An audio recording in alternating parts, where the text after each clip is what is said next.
legislative report for January 21st. This week we saw a lot of bills dropped into the hopper. We have over 330 bills that have come in.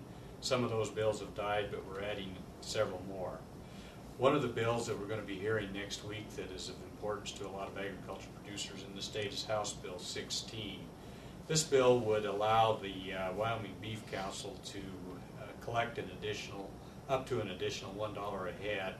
The Wyoming Farm Bureau Federation and the leaders and some of the staff met with the Beef Council to discuss some of our concerns regarding how this checkoff should occur.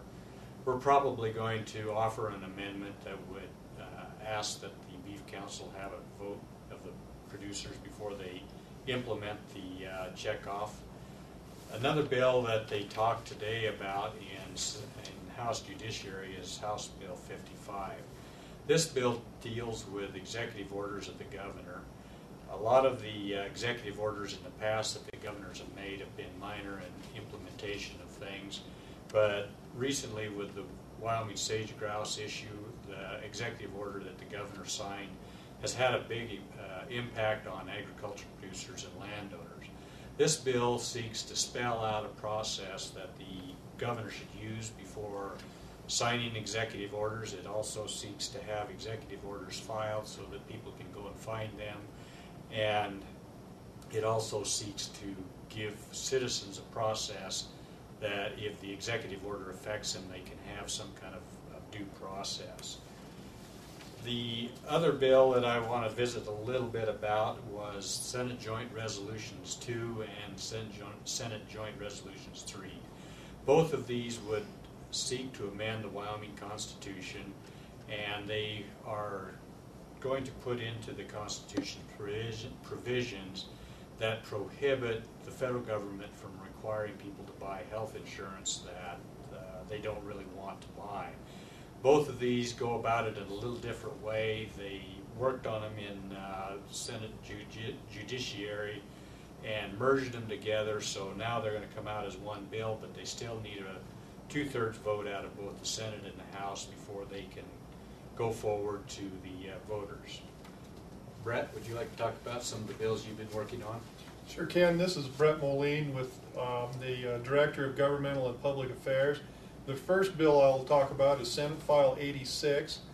What this bill will do, should it go forward, would to extend the length of time for gas tax certification for agricultural users from 1 year to 4 years. We feel this is a good way to reduce overhead both for the agricultural producer and for the Wyoming Department of Transportation. This will be put in on a staggered basis, so instead of having all of them come due every year, hopefully about 25% of them will come due every year.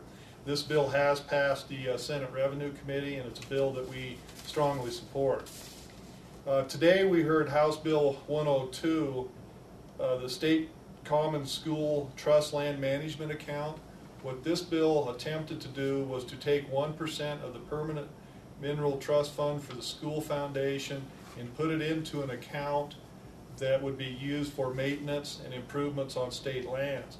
Farm Bureau has a strong policy outlining that we do not support trust funds for government agencies of this type.